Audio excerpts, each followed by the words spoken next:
दो मुझे, जाने दो मुझे माफ कर दो। अगर मैं अंधा हूँ तो इसमें मेरा कोई कसूर नहीं है, ये तो ऊपर वाले की मर्जी है, मुझे सजा मत दो। अरे तू तो जानता है कि राजा अपनी रियासत में किसी लूले लंगड़े अंधे काणे को रहने नहीं देता। अब क्योंकि तू भी अंधा हो गया है, इसलिए तुझे भी अब इसी गार में रहना पड़ेगा। अब तू अपनी जुबान बंद कर ले और सारी उम्र इसी गार में सड़ता रहे।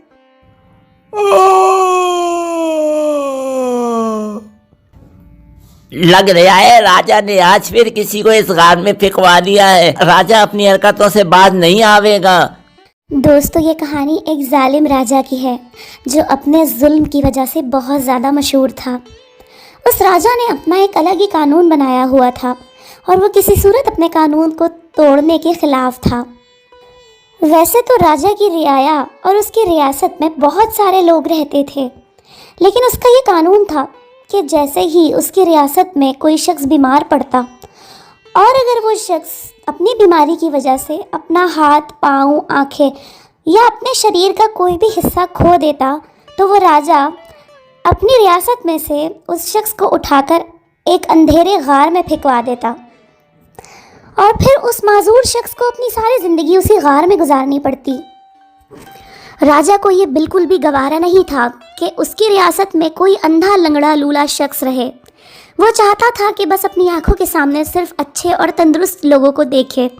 इसलिए जैसे ही कोई शख्स अपाहिज होता, माजूर होता, वो उसे उठाकर अंधेरे गार में फेंकवा देता और फिर सारी ज़िंदगी उस माजूर शख्स को अंधेरे गार में गुजारनी पड़ती।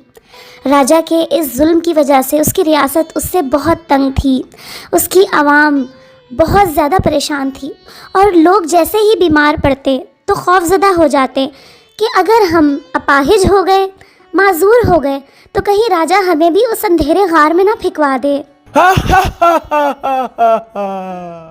अरे तू क्या माड़ा कानून ना जाने। अरे माड़ा कानून सबसे जुदा होए। माड़ी रियासत में जो भी बंदा माजूर हो जावे, जो अंधा लूला लंगड़ा हो जावे, मैं उसको रियासत में ना छोड़ूं। माड़ी रियासत में तो बस तंदुरुस्त आदमी रहेगा। जो लंगड़ा लूला होएगा उसको तो मैं कुएं में धकेल दूं। जहाँ राजा की बस्ती थी, वहाँ उसी बस्ती में एक कसाई भी अपने बच्चों के साथ अपने घर में रहा करता था। कसाई ज़बान का तो बड़ा तेज़ था, लेकिन दिल का बहुत ही नरम था और उसने अपने दोनों बच्चों की तरबियत भी बहुत अच्छी की थी। इसी वजह से उसकी बेटी और उसका बेटा, दोनों बच्चे गरीबों से बहुत मोहब्बत किया करते थे और उनके दिल में दूसरों के लिए बहुत दर्द था। वो जहाँ भी किसी को किसी मुश्किल में देखते तो उसकी मदद ज़रूर करते थे। अरे ओ गफूरे, जल्दी इधर आ। गौर से मेरी बात सुन ले गफूरे। दुकान पर जाकर के झाड़ू लगा दे। और सुन, अगरबत्ती भी जला दीजिए और बरकत के वास्ते। और आज अगर तूने सफाई ना की तो फिर देख, बकरों के साथ साथ तेरी भी ऐसी छापे बना दूंगा मैं। लालू, ओ लालू, अरे कहाँ चला गया लालू? आ रही हूँ बाजी, आ रही हूँ। अरे कौन सी कयामत आ गई? अभी कयामत नहीं आई, लेकिन अब्बा घर पहुँच गए और उनको खाना नहीं मिला ना वक्त पे, तो कयामत आ जाएगी। जल्दी जा अब्बा के पास और उनसे थोड़ा सा गोश्त लेकर आ, ताकि मैं जल्दी से सालन पका के रखूँ। और हाँ, वापसी पर बाजार से थोड़े शलजम भी ले लेना। अब्बा को सब्जी के साथ गोश्त बहुत पसंद है। मेरे को अब्बा की समझ नहीं आ रही है। अरे पूरा मोहल्ला उनसे ही गोश्त खरीदता है और अपने ही घर में गोश्त खत्म है। अब्बा भी बड़ा अजीब आदमी है। अच्छा बस कर दे, बातें बनाना बंद कर और जाके अब्बा से गोश्त लेकर आ, देर हो रही है। अरे जा रही हूँ बाजी। अरे काहे को दिमाग खा रही है। राजा के किले में जहाँ उसके हज़ारों मुलाजमीन थे, वहाँ उन मुलाजमीन में उसका एक ख़ास बावर्ची भी था, जो राजा को अपने सारे मुलाजमीन में सबसे ज़्यादा प्यारा था। वो इसलिए क्योंकि उसके हाथ का बना खाना राजा बड़े शौक़ से खाया करता था और फरमाइश कर करके नित नए खाने उससे पकवाया करता था। बावर्ची भी एक नंबर का चापलूस और चालाक आदमी था। चिकनी चुपड़ी बातें करके राजा को अपने बस में करना उसे खूब अच्छे तरीके से आता था। साथ ही वो बावर्ची चुगलखोर भी था। यहाँ की बात वहाँ लगाना और बातों को इधर से उधर घुमाना, शिकायतें करना और दूसरे लोगों को फंसाना, ये सारे उसके मशगले थे। सुन छोड़ा, आज माड़े वास्ते कोई चौकी चीज बना जिसको खा के मारा मन हरा भरा हो जावे। अरे सरकार, माई बाप, आप तो हमारे सर का ताज हो। अरे आपके लिए तो हमारा दिलो जान भी हाजिर है। अरे ऐसा खाना बनाऊंगा आपकी तबीयत खुश हो जाएगी। हाँ, अरे थारी यही ईमानदारी तो मारे दिल को भावे। तारे हाथ का खाना मन ने बड़ा चौका लागे। अरे थारे हाथ का खाना खा के मैं माड़ी लुगाई के हाथ का खाना भी भूल जाऊं। अब्बा, अरे ओ अब्बा, अब्बा वो बाजी कह रही है घर के लिए तेरा गोश्त तो दे दे। अरे क्या दीवाना हो रहा है? क्या सुबह सुबह तेरा दिमाग चल गया है? अरे अभी धंधे का टाइम है, दुकान आके खोली है, अभी बिस्मिल्लाह की है और तू आ गया मेरा दिमाग खाने। चल परे मर। लालू, ये ले, ये बचा हुआ खाना है। चुपचाप से जाना और सबकी नज़रों से बचकर ये खाना उस अंधेरे गार में रखकर आ जाना जहाँ पर राजा ने उन माजूर लोगों को कैद करके रखा है। बाजी, मेरे को समझ ये नहीं आ रहा है कि तुम ये रोज़ाना बचा हुआ खाना उस गार में क्यों भिजवाती हो।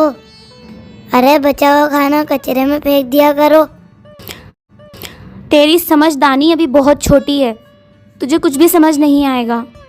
अरे उस जालिम राजा ने उस गार में अंधे लंगड़े लूले लोगों को कैद करके रखा है। न जाने वो बेचारे किस तरह अपना पेट भरते होंगे। अगर हम अपना बचा हुआ खाना फेंकने के बजाय उन्हें दे दें तो इस तरह ये खाना उनके मुंह के नीचे आ जाएगा, उनका पेट भी भर जाएगा और वो हमें दुआ भी देंगे। तू ज़्यादा बातें मत बना, बस मैं कह रही हूँ ना, जाकर ये खाना उस गार में रखा। और हाँ, ध्यान रखना कोई तुझे देख ना ले। अच्छा भाई, जा रही हूँ। तुम्हारी तो बातें मेरे को समझ ही नहीं आती बाजी। कसाई का बेटा वो बचा हुआ खाना लेकर अपने घर से निकल जाता है और सबकी नज़रों से छुपकर चोरी चोरी जाता है और जाकर वो खाना उस अंधेरे गार के मुंह पर रख देता है। वो लड़का समझ रहा था कि उसे कोई नहीं देख रहा, लेकिन वो गलत सोच रहा था। जिस वक्त वो लड़का खाना वहाँ रखता है, उसी वक्त राजा का बावर्ची, जो कि उसका खास मुलाजिम था, उस बच्चे को देख लेता है। राजा का बावर्ची सोचता है कि यकीनन इस लड़के ने राजा की नज़रों से छुपकर और राजा को बगैर बताए ये हरकत की है। अब मैं महल जाकर राजा को सब कुछ बताऊंगा और इस लड़के की शिकायत लगाऊंगा। बावर्ची खामोशी से जाता है और जाकर सारा किस्सा राजा को सुना देता है। राजा को जैसे ही पता चलता है कि कसाई के बेटे ने ऐसी हरकत की है, वो अपने मुलाजिम को भेजकर कसाई को महल बुलवाता है और कसाई को अपने सामने खड़ा करके बोलता है, सुन भाया, मन ने पाता लागे हो के थारा चोरा चुप चुप के जावे है हो अंधेरे गाल वाले मजदूर लोगों को खाना दे के आवे है। ये मैं क्या सुनूं? माड़ी रियासत में माड़ी मर्जी के बगैर अब ये सब होवेगा। इब तू कान खोल के सुन ले, जे मन ने दोबारा ऐसी खबर मिली, मैं थारे चोरे के भी हाथ पांव कटवा दूंगा और फिर उसको भी मजदूर लोगों के साथ गाड़ में रहना पड़े। फिर हमारी कोई जिम्मेदारी नहीं। माई बाप सरकार, मन्ने को माफ कर दो, आइंदा बच्चे ऐसी हरकत नहीं करेंगे, मैं तुमसे वादा करता हूँ। लालू, तेरा दिमाग तो नहीं खराब हो रहा है? तुझे क्या जरूरत थी मजदूरों को जाके खाना देने की? अगर राजा हो तेरे हाथ पांव काट दे तो मैं क्या करूँगा? अरे तुम लोगों के दिल में इतना हमदर्दी का जज्बा क्यों जाग रहा है? ये हमदर्दी अपने पास रखो, बाजे टाइम हमदर्दी बड़ी महंगी पड़ जावे है। कसाई अपने बच्चों को समझा तो देता है, लेकिन फिर भी उसके बच्चे बाज नहीं आते, क्योंकि उसके बच्चों की फितरत में था कि वो दूसरों की मदद करें, इसलिए वो मदद करते रहते हैं। और लड़की अपने भाई को सबसे छुपकर खाना देती है ताकि वो खाना ले जाकर गार पर रख दे। इस तरह उन माजूर और गरीब लोगों का पेट भरता रहता। एक दिन राजा का बावर्ची बाजार से सामान लेने के लिए जा रहा होता है। जैसे ही वो महल से निकलता है, रास्ते में पहुंचता है और रास्ते में पहुंचते ही एक बड़े से पत्थर से टकरा जाता है। आए मर गया।